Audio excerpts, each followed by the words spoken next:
Good evening and welcome to Suffering in Silence with Pastor Tia here on Love Bay Afrobeat Music Talk Radio. We're here with you every Friday evening at 7 p.m. Eastern. Love Bay family, we're continuing to rise out of the ashes together.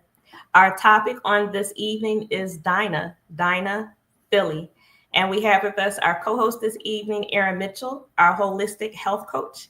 Our guest for the evening is Shana Weiner, Shana Esquire, also founder and executive director of Dina.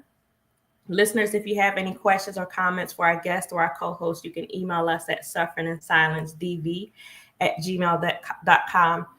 You can also text us at 437-778-3299. If you have any resources that you would like to share with us on a national or local level from your country, your faith community, or any local organizations, you can also email us at sufferinginsilencedv@gmail.com. And with that, Erin, I would ask if you would go first in greeting our listeners and viewers on this evening. Hi, everybody. Calling in this evening from Tucson, Arizona. My name is Erin Mitchell. It's so good to be with you this Friday and to be with Pastor Tia. And I'm so excited for this conversation because part of the reason that I found Tia is because I got involved in a holistic self-defense training program for Native American women in North America. And it was this very issue, legal services that are so complicated with regards to sexual abuse, sexual assault, and abuse on reservations and reserves and on First Nations land in Canada. And so this is again something super important to me. And now I have continued my holistic health coaching. I have a background in acupuncture and herbal medicine.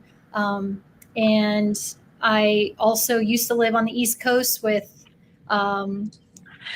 in that same region. And I'm so excited to have this conversation because, like I said, this topic is near and dear to me. So I cannot wait to hear from our special guest this evening. And so welcome to the show, everyone. So good to have your ears. Thank you so much, Erin. So, Shana, if you would take a moment and introduce yourself to our listeners and viewers on this. Hi, I don't know what happened. As soon as we went live, everything fell apart. That's exactly what happens, right? It's okay, Shana. I say it all the time. We are live. We roll with the punches. We're live. It is. We said, okay, we're going live. Then I got the wheel and got kicked off. Don't worry, my dog will start barking any minute now, Shana. It's okay. Hi, I'm Shana Weiner. I'm an attorney here coming from Philadelphia here, and I'm founder and executive director of a small agency. We're called Dina, and we provide legal services, case management, and community education and support to survivors of domestic abuse in the Jewish community of Greater Philadelphia. We've been doing this work here for 10 years, and I've been working with survivors of domestic violence for about 15 years.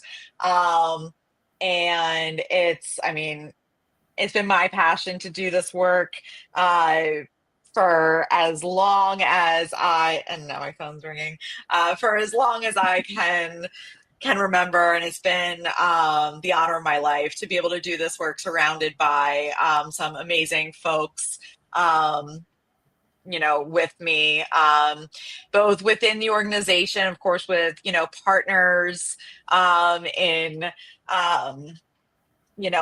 across faith communities like UTIA, right? We're all partners in this across faith practices, and doing this work together to eradicate domestic violence wherever it is.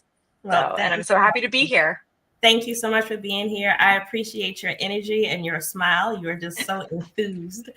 So we're going to start with sharing some resources, and then we will move right into our topic for this evening. So Love Bay, as we always do, want to share some information.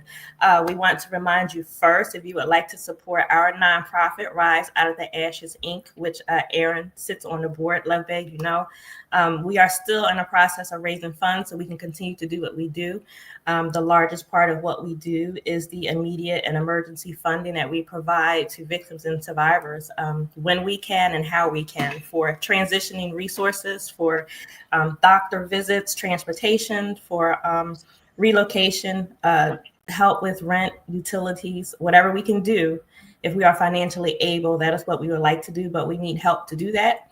So you can visit our GoFundMe page, look for our nonprofit, Rise Out of the Ashes, Inc. You can also write a check made out to Rise Out of the Ashes, Inc. Our address is P.O. Box 15, Drexel Hill, PA 19026. And also, my book is still available on Amazon, Suffering in Silence, and proceeds from my book. Yes, there you go. Thank you. That was an awesome commercial right there. Bring it back.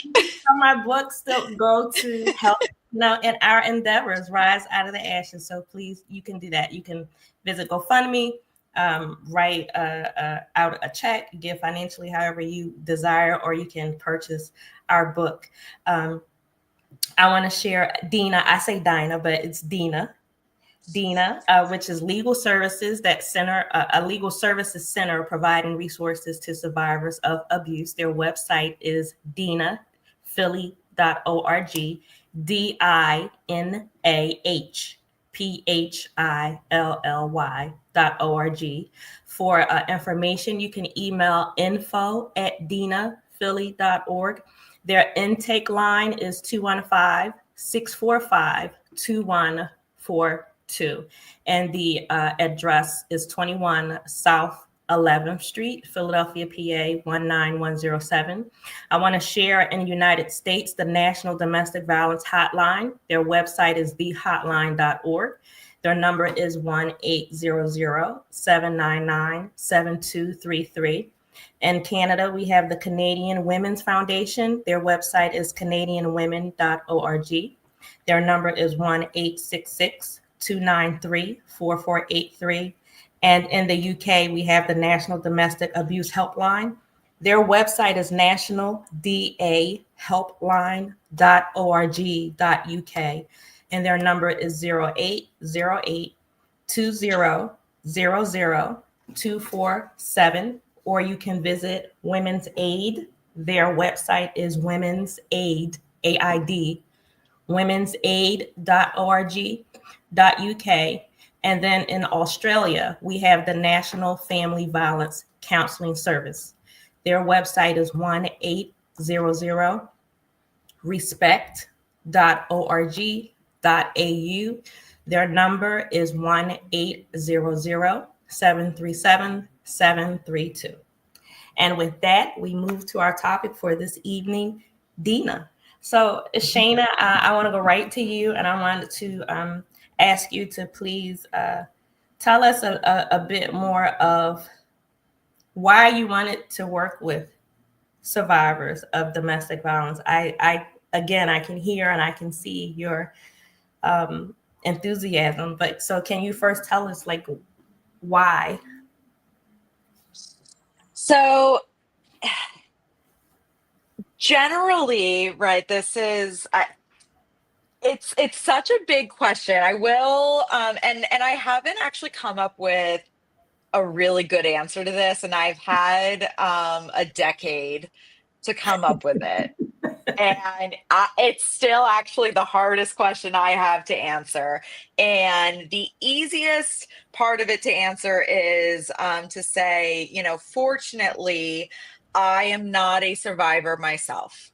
I can say that. Thank God. I have not been in the shoes of so many, the folks that I work with, and I'm really fortunate to be able to say that. I am the grandchild of Holocaust survivors. And so, um, coming from it, it is baked into, quite literally, baked into my DNA. Um, the constant fear of survival, right? And that need to um, uh, that I don't even know how are we going to just get through this moment, right? And Yeah. that desire to find safety, to create a safe space, and to sort of a craving and a need to then impart that and create that for others. Okay. And I've, in for whatever reason, the way that manifested in me Mhm. was in this way. Okay. And coupled in that very, Jewish way, that very Jewish story of of um of trauma in that way, in my own family story, but of course also, right, of our peoplehood, coupled with I was also very fortunate in that I, from a young age, learned self-defense. I grew up I taking Taekwondo. I was a very young black belt in Taekwondo at 11 years old. And in doing so, I was also exposed to a world of violence and understood that there's a lot of bad things that people do in the world. And even more specifically, there's a lot of bad things that men do to women in the world, which was probably um, not something that a lot of white presenting girls from the suburbs are exposed to at 11 years old, that I was, and it's probably pretty unusual for an 11-year-old girl to know how to disarm a firearm from somebody at close range, to know what is the most dangerous distance, the most lethal distance to be from a firearm, which is 3 feet. Um, and to, how to, if somebody grabs your ponytail, right, how to react in that way. Yeah. Those are probably not normal things for an 11-year-old girl to be thinking about, but I was.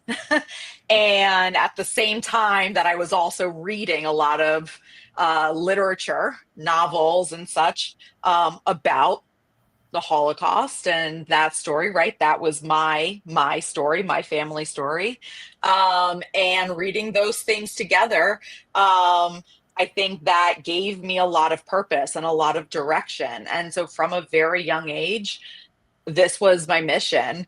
And at 16, this was my mission. This is what I was going to do. Wow. And starting in college, I started getting involved in this space. And my law school admissions essay, I literally wrote that I wanted to be Casey Novak. For any Law and Order SVU fans, she was an old throwback prosecutor from Law and Order SVU, and I said I wanted to be Casey Novak from Law and Order SVU.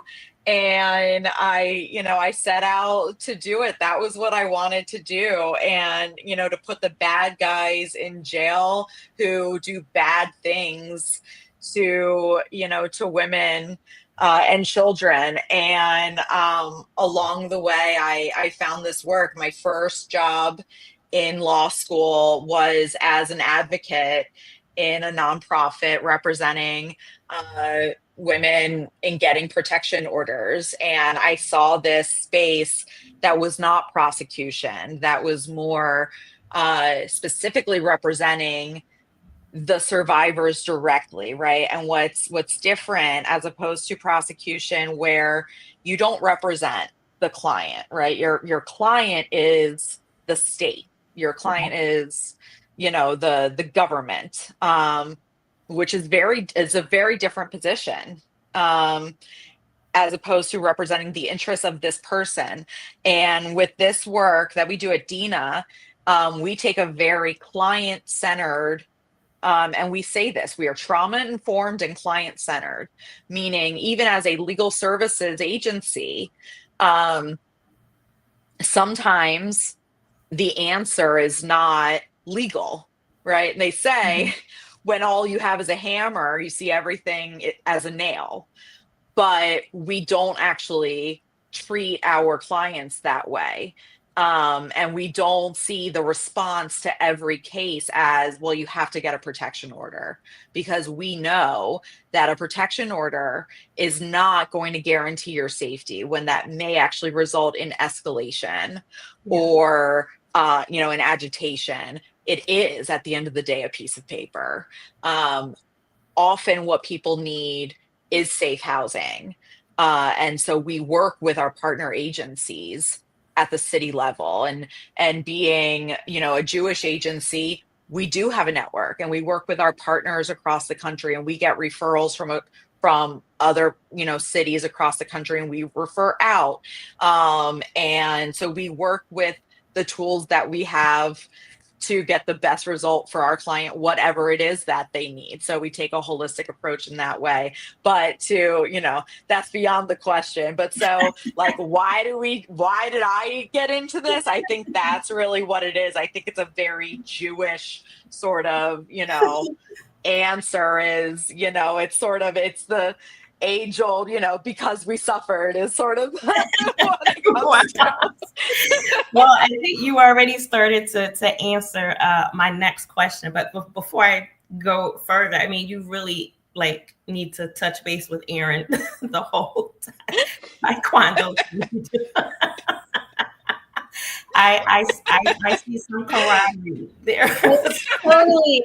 Yes, because when you were off with the the stars whenever you disappeared, I was saying about my background in holistic self-defense for Native American community for women and girls. So so looking forward to this conversation. Yeah. So, Yes. Bring me back for that session. We'll talk about that. So I was going to ask you, which you already started to answer, exactly what is Dina, and in my mind I keep wanting to say Dina. That's just what I see. But people do all the time. So I want to ask you just more of what exactly is Dina, and other than your desire to help, other than your personal desire, what did you see that made you believe that a program like Dina was needed and necessary? Like what I guess what was going on around you? Like what lack in these particular areas did you see? So can you talk more about that? Yeah. So I came to Philadelphia fresh out of college, from the DC area. And I was familiar with the DC, Baltimore community. I was familiar with the New York area. And I knew that there were organizations in both of those cities that serve the Jewish community, specifically, serve survivors of domestic violence within the Jewish community. And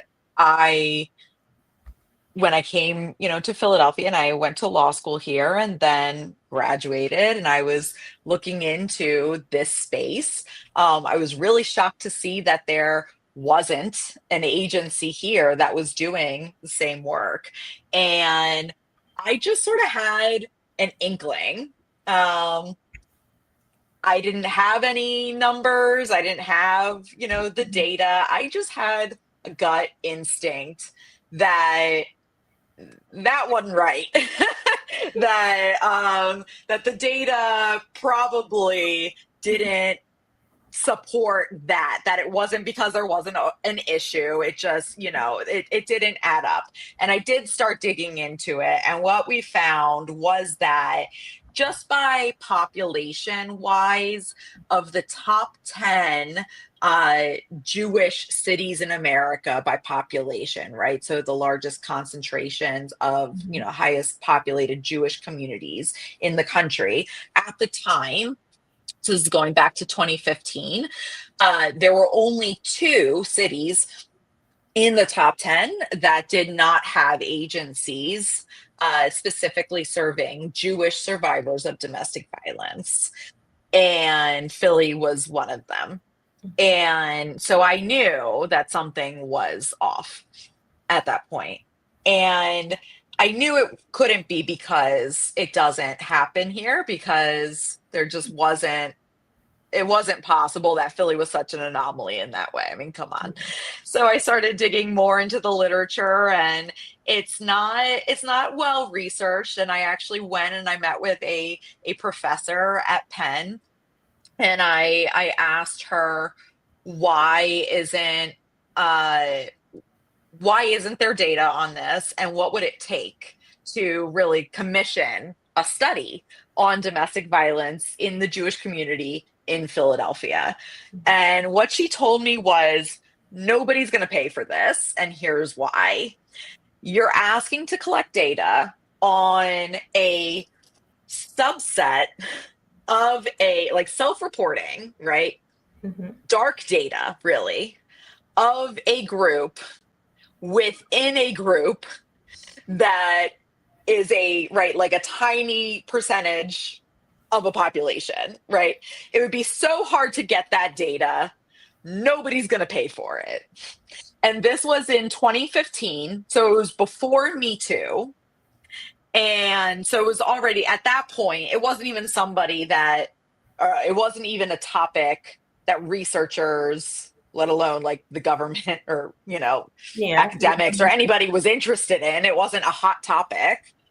Now is a different situation a little bit, but at the time it was something that nobody wanted to touch. But we were able to extrapolate from some other resources that were out there, and there's a lot of anecdotal materials, interviews, and some other materials that could gather that, without breaking down by specific, Jewish denomination across the religious spectrum, but that we could get that domestic violence happens in the Jewish community across the board, across levels of religiousness and observation, and at the same rate as it does at the national average. So Jews are not exempt from domestic violence. They're not more likely to experience domestic violence, and they're not less likely to experience domestic violence. Domestic violence is something that happens, as it happens in the Black community, as it happens in immigrant communities, as it happens in queer communities. It is a thing that happens. Yes. And that's it, right? And we have to address it. And you can either address it or you can ignore it. Yeah. And the only party that benefits by ignoring it is the abuser.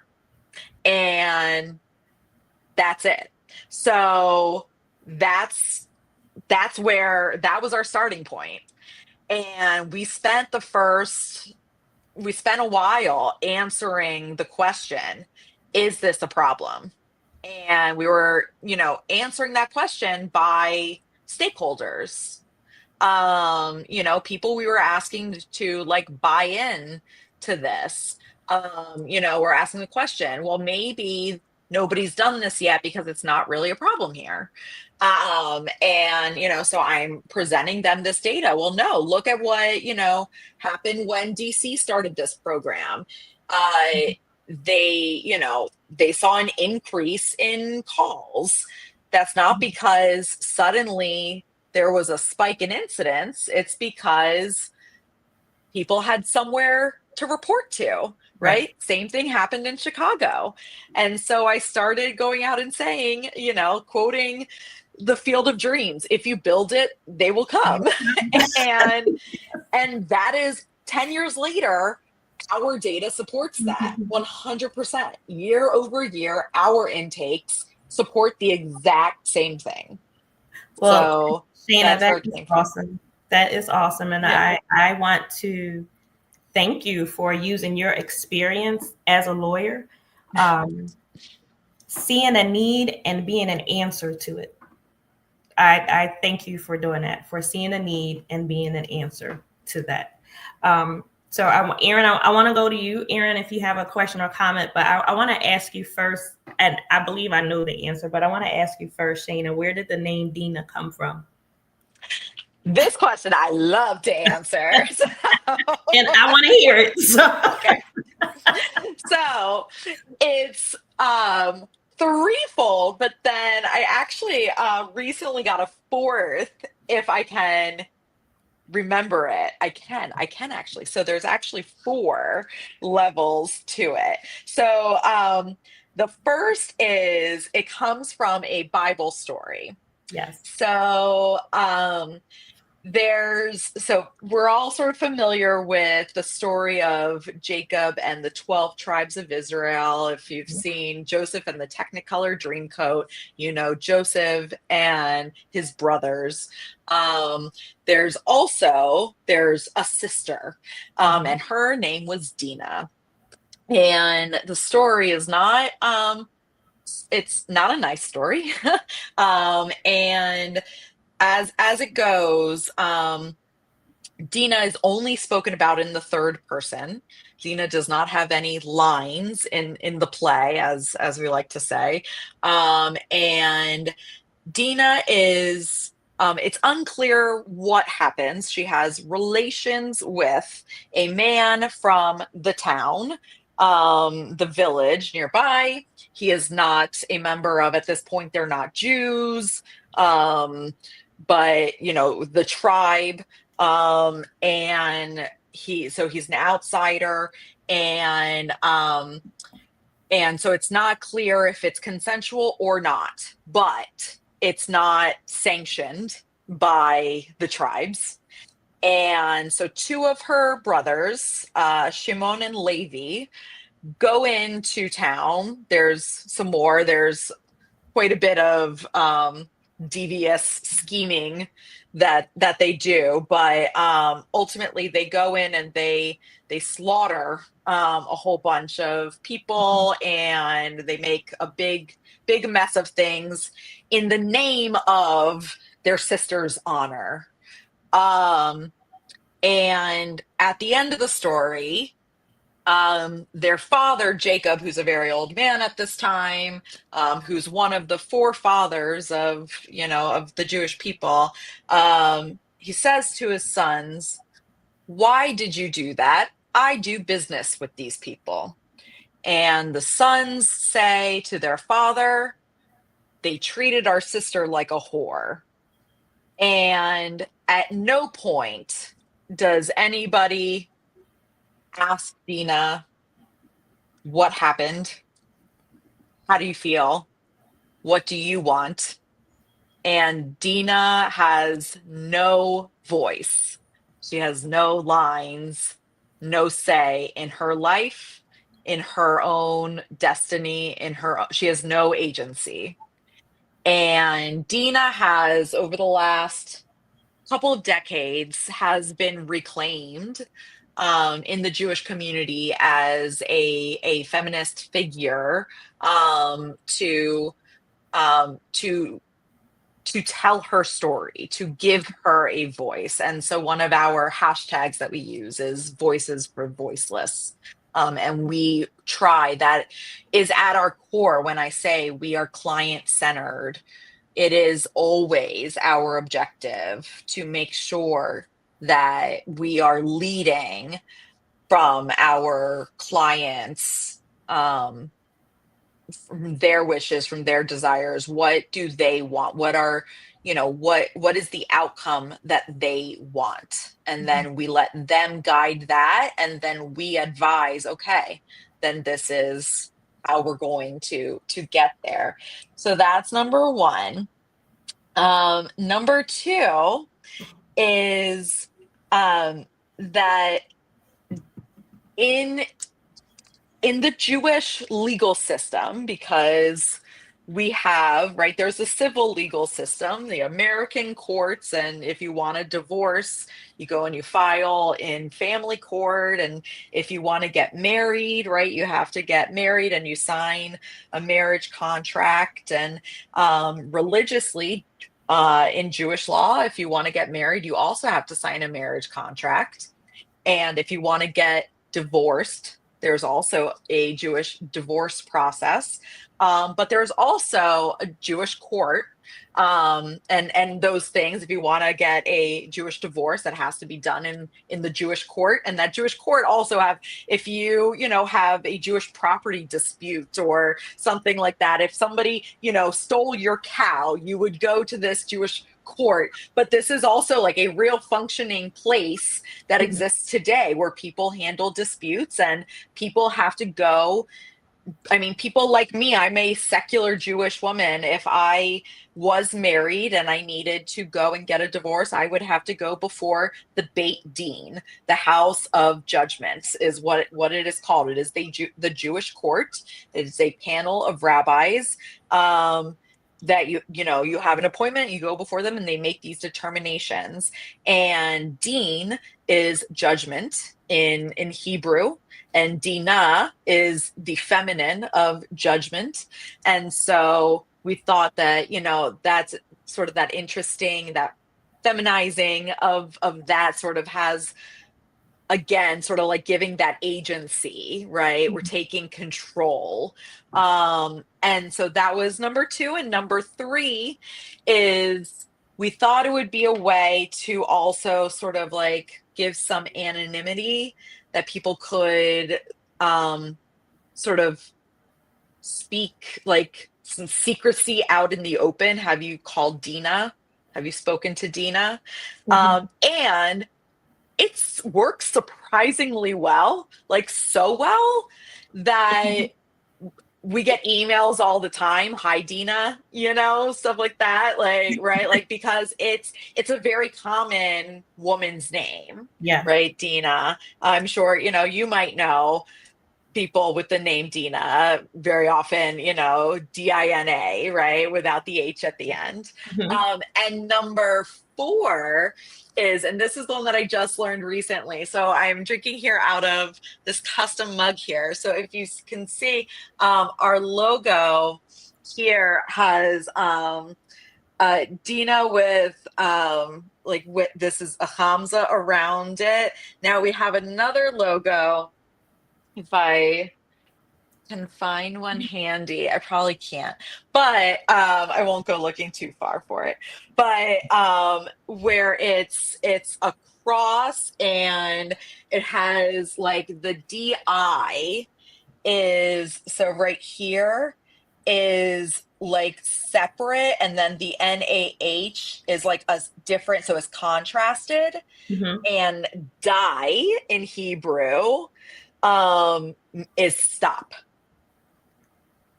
And somebody pointed that out to me as well. So it was all like, if it wasn't already like the perfect name, right? Like 10 years later, somebody added another layer to it. Awesome. I was like, okay. That is awesome. So, thank you so much for that. That is beautiful.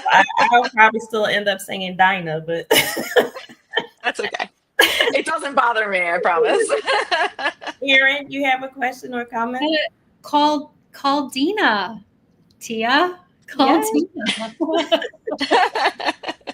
I love it. Oh my goodness. I'm so amazed at everything that you've shared already, down to your 11-year-old self, and taking that on. I can only imagine the strength of your spirit, and to work with with this community and to stay so focused and bring this to life. So thank you for everything that you're doing and your organization. And of course, I have questions. For 35 minutes in, I have questions. So I'm going to try to steal two before it goes back to Tia. I really wanted to know. My first question has to do maybe with the cultural piece of this work, and so with my background working with the Indigenous community in North America, the cultural relevancy was so huge, maybe even more than my awareness in general, because a lot of the women are isolated on reservations and reserves, and resource access is really not available. And one of the reasons I got involved with that community was because of the lack of legal rights and prosecutorial rights, and because of tribal law enforcement and the distinctions that the federal law makes with tribal law. And so that felt like such an enormous hole in the system. And so I thought, to go to the women and support them in strengthening their themselves. It's like, if you can't heal the abuser, try to strengthen the abusee. And it's a really, really sad way to think of it, but it was an empowerment program. And so I think what I'm curious for you within the Jewish community, how much do you know from what you've seen, where the cultural piece, where do you think that plays in across any specific community, but with your experience? Yeah, so the cultural piece is massive, right? I mean, that is why there's this break in reporting. It's why there has to be these special programs serving the Jewish community specifically. And there is data and literature that supports this going back for a very long time, that Jews seek assistance from Jewish agencies, and that is rooted in going back to Jewish immigration waves from like German immigrants from the like mid 1800s, and refugees, and the early iterations of HIAS and resettlement services, and the joint, and all that stuff, that Jews seek help from Jews, and when and we've seen that too, right? So much of what we do is we work with programs that already exist. We don't try to reinvent the wheel. So we'll work in Philadelphia. We have amazing legal aid programs that are already set up. We're not taking clients away from them. We are often referring our clients to them, but we're bringing clients to them that would never go to them on their own. They're calling us, and these are folks who qualify, right, for their services. They might be indigent, and they don't have financial resources. And so we're doing what we call a warm handoff to them, to the legal aid. And then we're telling them, but we're still here for you. So we can serve that piece. And it's not just for religious folks, secular people too, because it applies across the board. And we're saying, we're still here. So something comes up and you feel like you need to come back, we're still here. you can reach out to us and we can be your Jewish cultural translator to the agency here, right? We can explain what something is, whether it's like actually the language barrier of what something means, what a, holiday is, if it's explaining why something is significant, why you didn't report something on a day, or why something is abusive, right? Like, under certain religious conditions, right? Laws of modesty being violated, right, are very culturally specific in different communities. And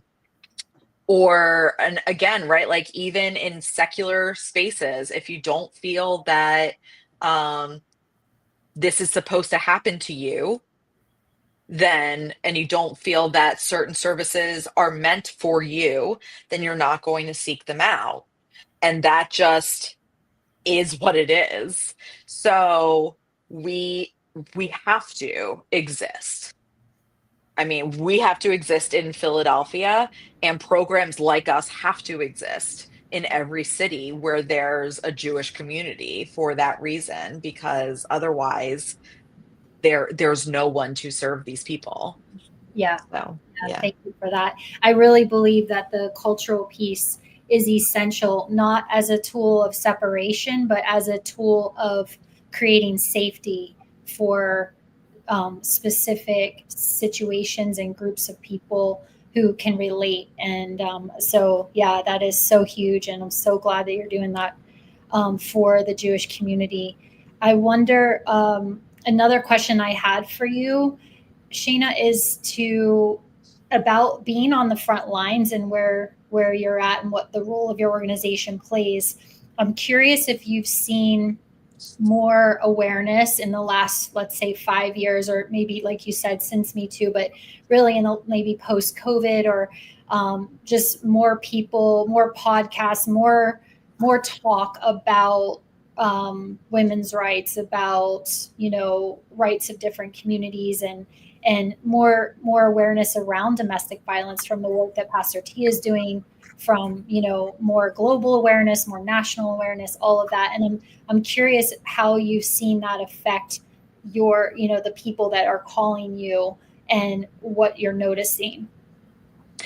So I want to touch on two things there. So first, on what Me Too did, it's sort of twofold, right? Like, it's, for us, it's weird to say this, but like, it was an opportunity in that we launched in 2015, as in, like, we launched with our business plan and we were like, hey, we want to do this thing. We started gathering our stakeholders and like trying to build our board, and we got our 501c3. 2017, October 2017 is when the Harvey Weinstein story broke, and the Me Too movement caught fire. And suddenly people realized, oh my goodness, like, this is a problem. Apparently, like, did you know that gender-based violence and power dynamics is like a problem and we need to pay attention? And right, like, we all were like, oh, now you're paying attention? Oh, yeah. But guess what? It meant suddenly funding was like, people wanted to give us money. Like, we started getting grants. So, and people got really excited about the work that we were doing. Mm-hmm. And specifically in the Jewish funding space in Philadelphia, suddenly we were the darling of funding circles in Philadelphia. So it was a real opportunity for us that we jumped on. But again, I would say, I said it before, right? Like, shining a light on it doesn't make it doesn't mean you're creating the problem, right? It just means you're shedding light on it.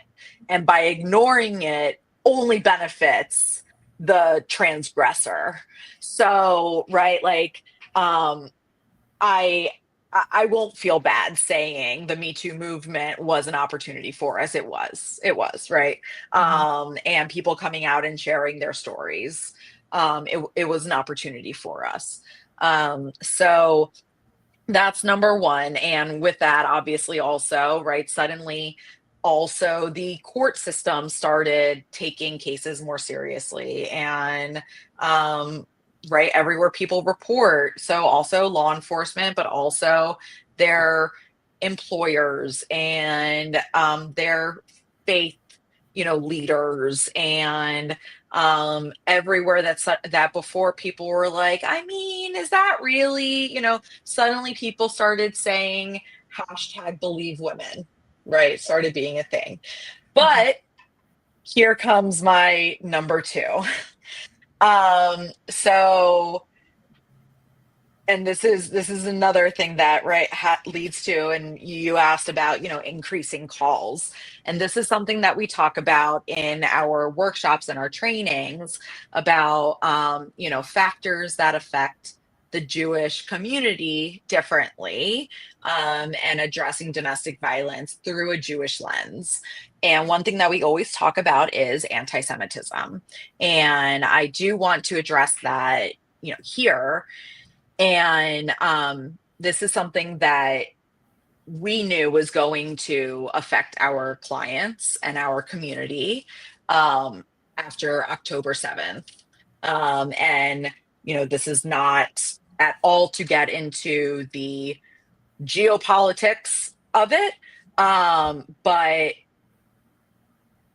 on October 7th, Jewish professionals in the human services space, we knew that day. I mean, we were talking to each other that day, not just in the domestic violence field, but people who work in immigrant resettlement services, food, insecurity spaces, elder services, preschool and camp, and people who are just providing human services within the Jewish community. We were all talking to each other that day and saying, this is going to be really bad for us, because of the response that is going to come. We knew that. And we, in the days and the weeks after, what started coming out was we saw the sexual violence that was perpetrated on October 7th. And Sheryl Sandberg came out with her documentary about the sexual violence, the rape that was perpetrated, at the Nova Music Festival on October 7th. And the reactions from the world, from, UN women, on college campuses, everywhere, right? From progressive feminists who march for women's rights, suddenly started questioning whether or not these allegations of sexual assault actually occurred, whether they could be believed. And so, hashtag believe women unless, right? And so it came out, hashtag me too unless you're a Jew became, the hashtag. And that was ironically, right? That was a hashtag that Jewish women started using. And what that did was twofold as well. One is, anytime there is a spike in anti-Semitism in the world, it increases domestic violence because, right, just like anytime there's any stressors, right? We saw with COVID, also, all of us working in the domestic violence space, in the Yeah. exact same thing. When lockdown happened, what did we do? We all said, oh no, this is going to be bad, because what? people are stressed out and they're locked at home together. This is going to be bad. We had the exact same reaction in the Jewish space. So we it was the exact same thing. So we knew this was going to happen. You have all these people who are stressed out and they're taking that, and then on top of that, they're feeling that they don't know if they can report. So right, so we're seeing the same thing. And now on top of that, right, we have compounding issues of we're seeing more immigration calls. We're getting more calls for clients with immigration issues, who are here, who are Israeli, who are Ukrainian, and they're also right having issues. Highest laid off 50% of their staff. Highest is the single largest immigrant resettlement agency in the country, founded as a Jewish agency, and as a result of administration decisions, right? Like, so they can't be of assistance, and in the same way that they were our call, and they can't help us and our clients in the same way that they once could. So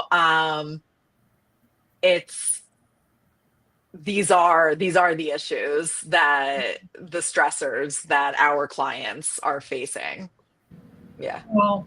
That is so important to hear from your very, like I said, on the front lines perspective, and being in it is so important. I'm so glad you shared that information.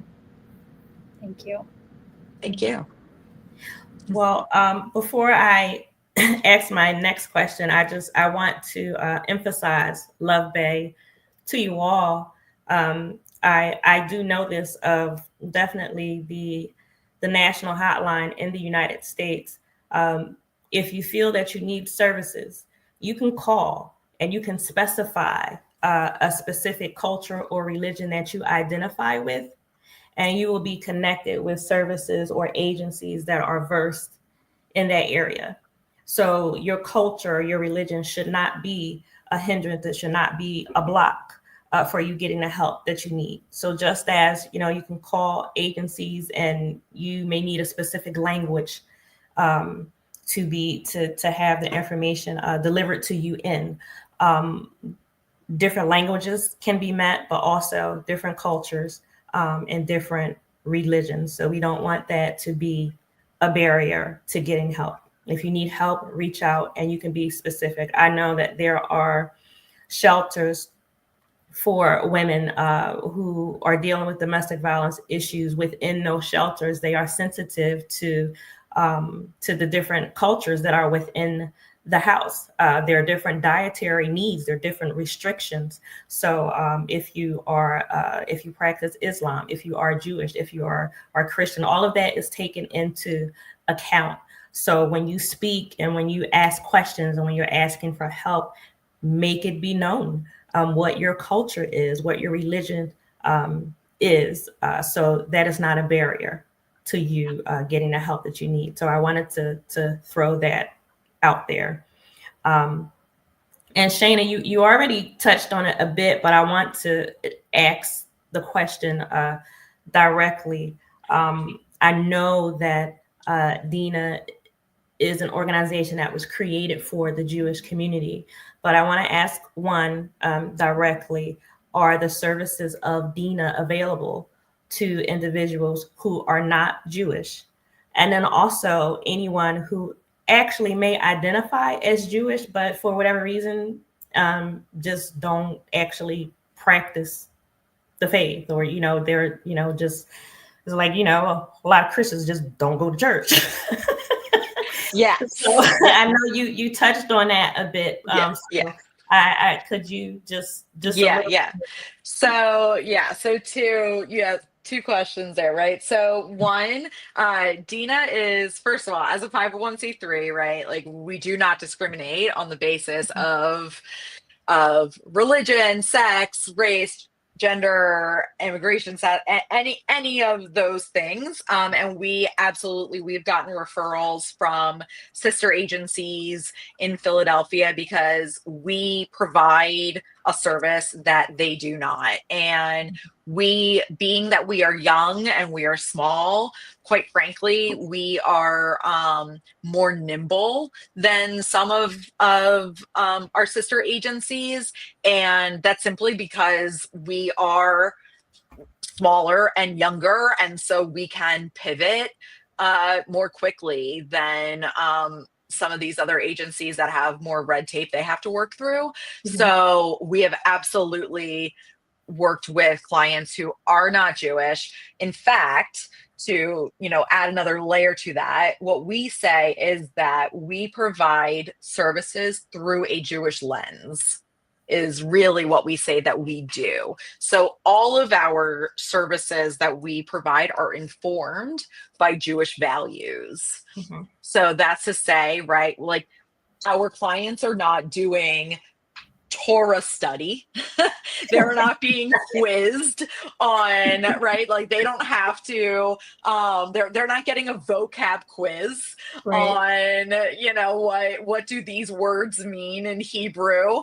Nothing of the sort.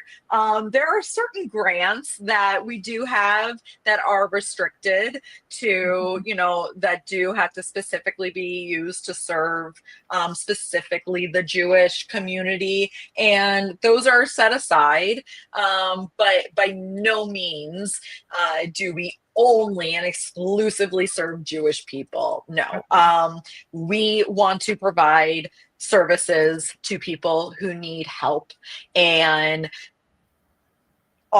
oftentimes that is calling our intake line, and we will get you to whoever can help you.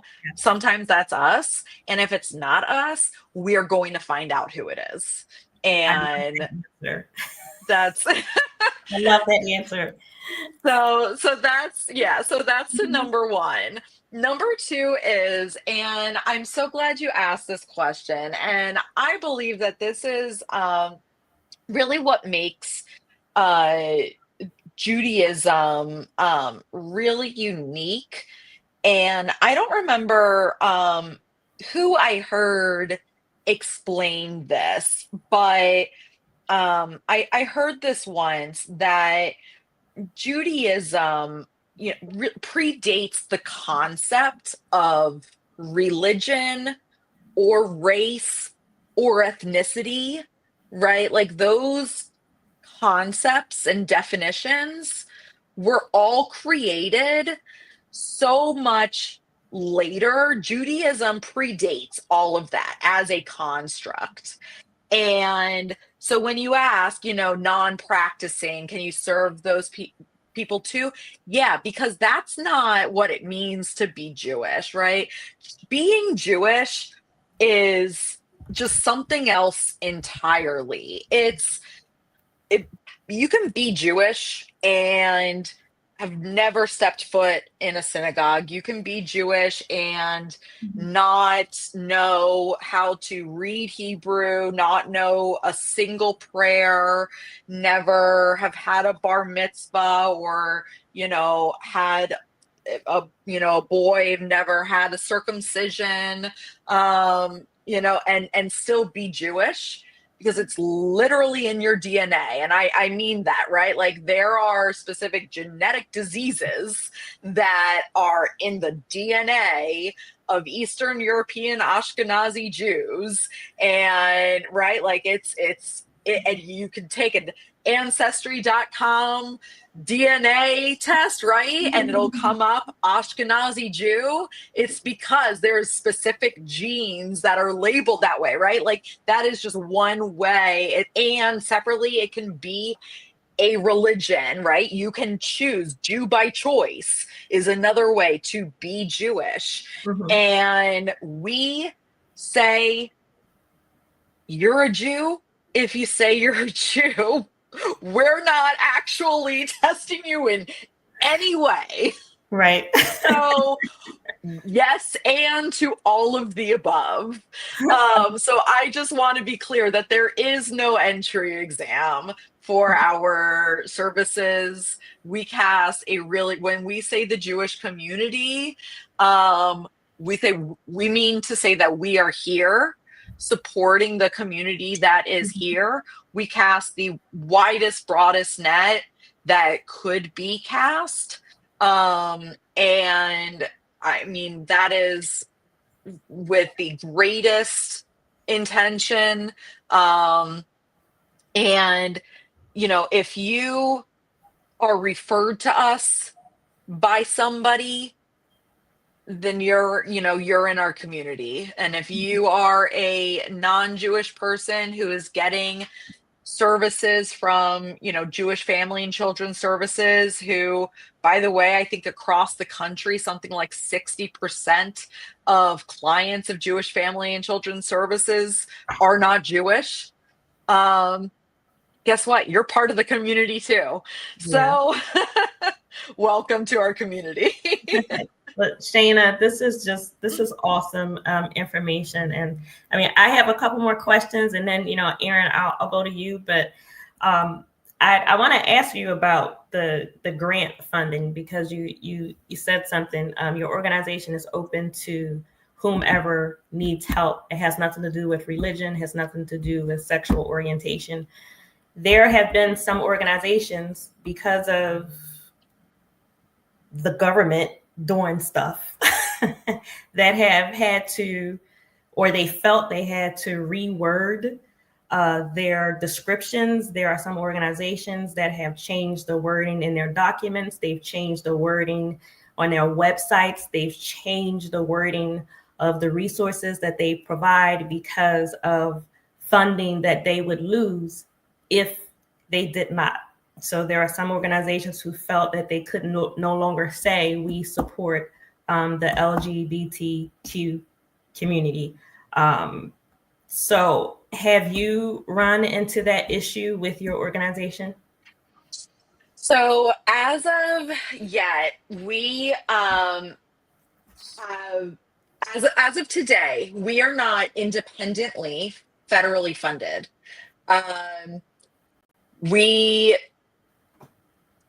So I will say that. And we have not given, I probably have seen much the same stuff that you have. And I will say that we have not changed anything about our mission, what we believe in, what our values are, who we serve, in the name of seeking that federal funding. And what will be, will be. I like that answer too. So thank you very much for that. I have one more question, and then Erin, I'll go to you. I want to ask, so how does your organization work with educating and training clergy in the Jewish community and other organizations in the Jewish community? What stance do you take on the educational piece? We partner really closely, as I mentioned, Jewish Family and Children's Services. We work really closely with our partners over there at JFCS Philadelphia, actually on a grant that is funded by OVW, the Office on Violence Against Women of the DOJ. That was in a prior iteration of OVW, but so we have a grant from through that to do education in part for clergy, and so JFCS is taking the lead on that, but we work together with them in doing so. But we do leave the bulk of that to specifically the clergy piece. We leave mostly to our partners over at JFCS. They have a fantastic program, specifically an Orthodox services program. And so, like I said, we try not to reinvent the wheel. We try not to, step on other people's toes. But we do go into synagogues, and we do trainings wherever people want to have us, right? We've gone into law firms, we've gone into programs that do like peer-to-peer support for survivors. We've gone into other nonprofits working, with social workers, people who are doing direct services with survivors. We've done trainings for people who would be volunteer attorneys, and also just people training for like general sort of like trauma informed lawyering, or just trauma informed skills in general, which like I think are just sort of like good life skills. Like, active listening, right, is a good skill. I mean, I could probably practice it better in my like personal life, but so we do a lot of that. But with clergy specifically, it's they're in a very unique position. And they're balancing a lot of pieces. And so it's very delicate, and so we do let JFCS do most of that, but we're happy to come in when and if they think it's appropriate for us to come in. And we also have partners at Jewish Women International is sort of the third leg on that. So that grant that we're on is, so Jewish Women International is an umbrella organization based out of DC. I say they're an umbrella organization. They are national, and one of their main pillars is addressing gender-based violence. They've taken a very strong stance specifically against gender-based violence on October 7th and the anti-Semitism and responses following that.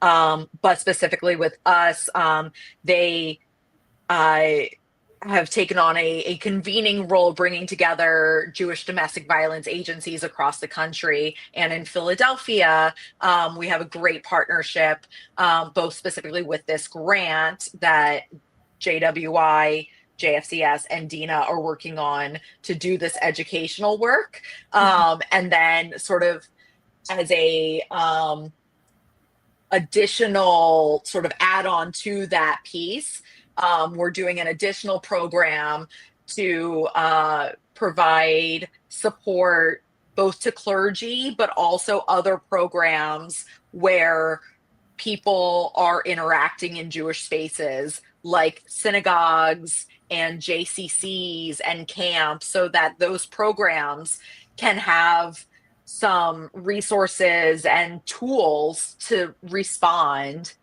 if they see domestic violence happening. What should they be doing? If they know that somebody has a restraining order and the abuser comes on site, what should they be doing? Or if there isn't a restraining order, but they know there's abuse happening, how should they be responding? Stuff like that. Thank you so much. Erin? Yeah, my last question, and then I'll say goodbye to our listeners. Such an amazing conversation with you. I would love to meet you, Shana, someday. I spent 15 years in Baltimore and 10 in New York. And so we have definitely crossed paths, missions and geography. But I think one of the things I wanted to ask you, because you're so, you've built this from the ground up, and like you said, you call yourself a smaller organization. Do you have anything in store for care for the caregivers, to prevent burnout within your team? Just curious about how you think about that right now. So we are a small team. We're a part-time organization. Actually, all three of us.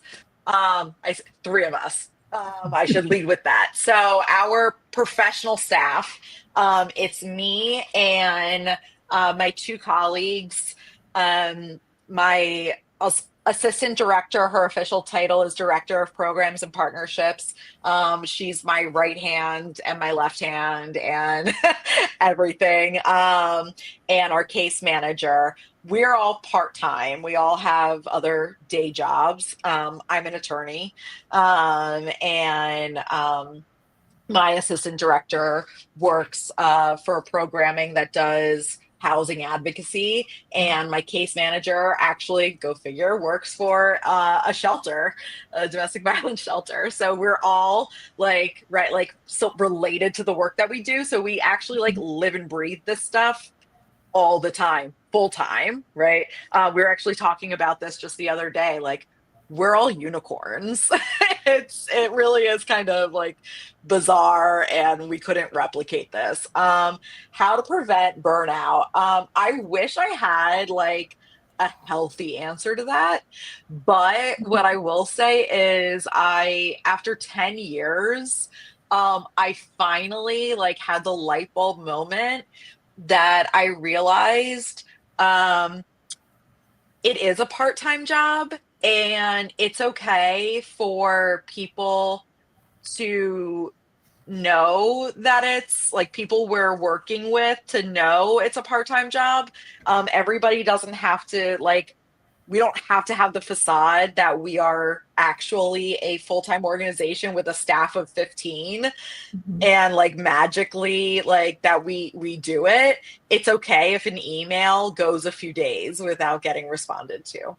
So it took me 10 years to get there, but we got there.